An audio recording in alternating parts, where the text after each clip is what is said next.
രാഷ്ട്രീയത്തിൽ വലിയ പൊട്ടിത്തെറിക്ക് വഴിവെച്ചിരിക്കുകയാണ് കഴിഞ്ഞ ദിവസം മനോരമ നടത്തിയ സർവേ. 2024 തെരഞ്ഞെടുപ്പുമായി ബന്ധപ്പെട്ട് നടത്തിയതായിരുന്നു സർവേ. ഒന്നാം സ്ഥാനത്ത് ഇപ്പോഴും മുഖ്യമന്ത്രി പിണറായി വിജയൻ തന്നെയാണ്. പക്ഷേ രണ്ടാം സ്ഥാനത്ത് എല്ലാവരെയും പിന്നിലാക്കിക്കൊണ്ട് എത്തിയിരിക്കുന്നത് ശശി തരൂരാണ്.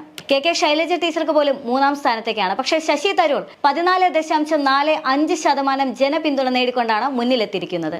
ശൈലജ ടീച്ചർ എടുക്കുകയാണെങ്കിൽ 14.37%. നേരിയ വ്യത്യാസത്തിലാണെങ്കിലും തരൂർ തന്നെയാണ് മുന്നിട്ട് നിൽക്കുന്നത്.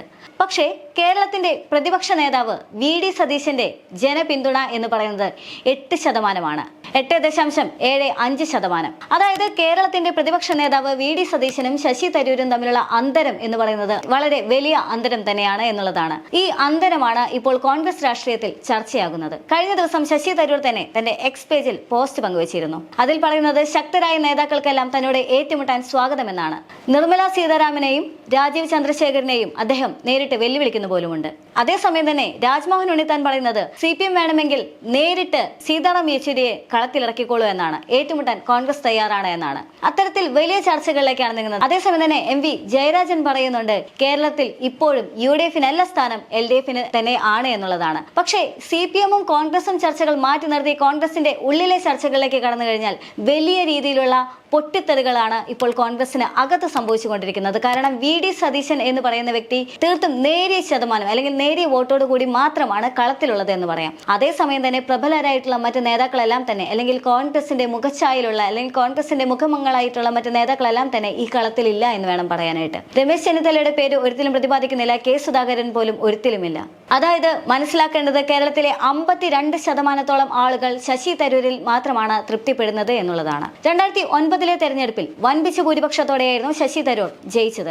അതേസമയം തന്നെ അത് 2014 വരുമ്പോൾ നേരിയ ഭൂരിപക്ഷത്തിനെങ്കിലും വിജയിക്കാനേ ശശി തരൂരിന് സാധിച്ചുള്ളൂ. പക്ഷെ അദ്ദേഹം തന്റെ വിജയം ഉറപ്പാക്കിയിരുന്നു. അതുപോലെ തന്നെ 2019 വരുമ്പോൾ അവിടെയും അദ്ദേഹം ആദ്യത്തെ പോലെ തന്നെ വലിയ ഭൂരിപക്ഷത്തോട് തന്നെ വിജയിച്ചിട്ടുണ്ട്. ആകെ പാളിപ്പോയത് AICC അധ്യക്ഷ സ്ഥാനത്തേക്കുള്ള തെരഞ്ഞെടുപ്പുമായി ബന്ധപ്പെട്ടാണ്. പക്ഷേ എങ്കിലും ശശി തരൂരിന്റെ പദ്ധതികളൊന്നും തന്നെ പാളിയിരുന്നില്ല. ഒരുപക്ഷെ കോൺഗ്രസിന് പിഴച്ചിരിക്കാം. അവിടെയും ശശി തരൂരിന്റെ പദ്ധതികൾ പാളിയിട്ടില്ല എന്ന് വേണം മനസ്സിലാക്കാൻ.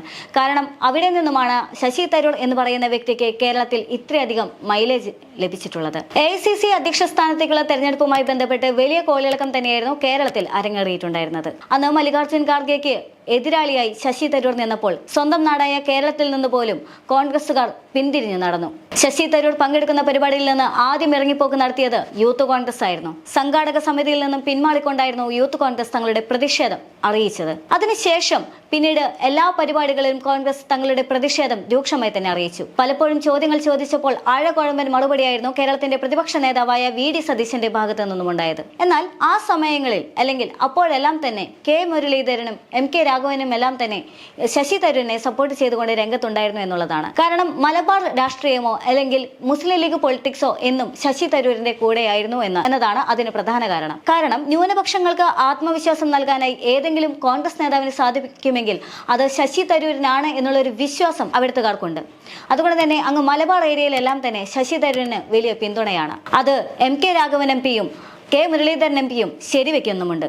അതുകൊണ്ടാണ് അദ്ദേഹത്തിന് അവരുടെ പിന്തുണ ലഭിക്കുന്നത്. A ഗ്രൂപ്പ് ആണെങ്കിലും അന്ന് ശശി തരൂരിനെ സപ്പോർട്ട് ചെയ്തതിനുള്ള പ്രധാന കാരണവും അത് തന്നെയാണ്. മാത്രമല്ല നിലപാട് കൊണ്ട് എന്നും കോൺഗ്രസുമായി എതിരിട്ട് നിൽക്കുന്ന വ്യക്തി തന്നെയാണ് ശശി തരൂർ. കോൺഗ്രസിന്റെ നിലപാടുകൾക്കും ശശി തരൂരിന്റെ നിലപാടുകൾക്കും തമ്മിൽ അജഗജാന്തര വ്യത്യാസമുണ്ടാകാറുണ്ട്. ഏറ്റവും അവസാനത്തെ ഉദാഹരണം എന്ന് പറയുന്നത് ഗവർണറുടെ വിഷയമാണ്. ഗവർണറുടെ വിഷയവുമായി ബന്ധപ്പെട്ട് കോൺഗ്രസിന് ഇപ്പോഴും സ്വന്തമായൊരു നിലപാട് പറയാൻ സാധിച്ചിട്ടില്ല.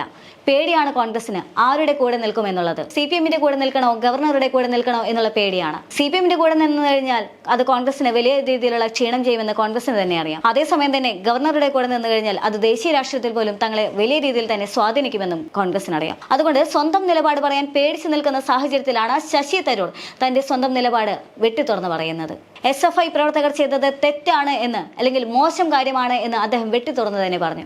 ഇതേപോലെ തന്നെയായിരുന്നു പലസ്തീൻ വിഷയവുമായി ബന്ധപ്പെട്ടുള്ള അദ്ദേഹത്തിന്റെ നിലപാടും. ഇത് മാത്രമല്ല, പല വിഷയങ്ങളിലെല്ലാം തന്നെ സ്വന്തം നിലപാട് പറഞ്ഞുകൊണ്ട് ശശി തരൂർ എന്നും എയറിൽ തന്നെയാണ്.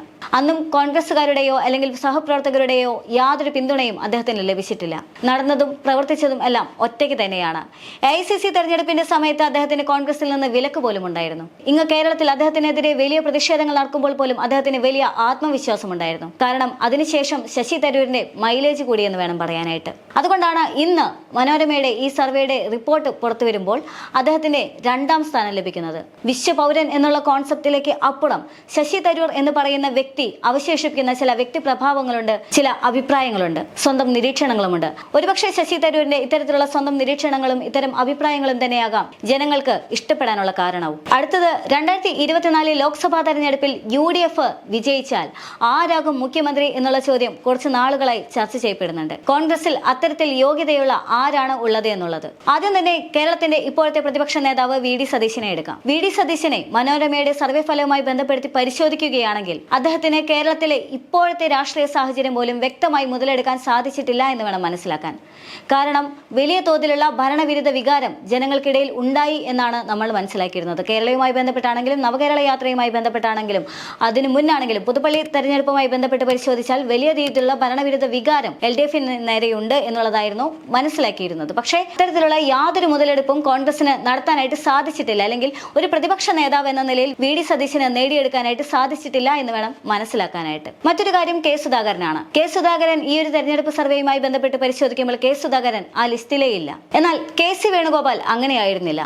KC വേണുഗോപാലിന് കേരളത്തിൽ ഒരു കണ്ണുണ്ട് എന്നുള്ള കാര്യം വ്യക്തമായിരുന്നു. കഴിഞ്ഞ വർക്കിംഗ് കമ്മിറ്റി ലിസ്റ്റ് പുറത്തു വരുമ്പോൾ തന്നെ രമേശ് ചെന്നിത്തല അതിന് പുറത്തായിരുന്നു.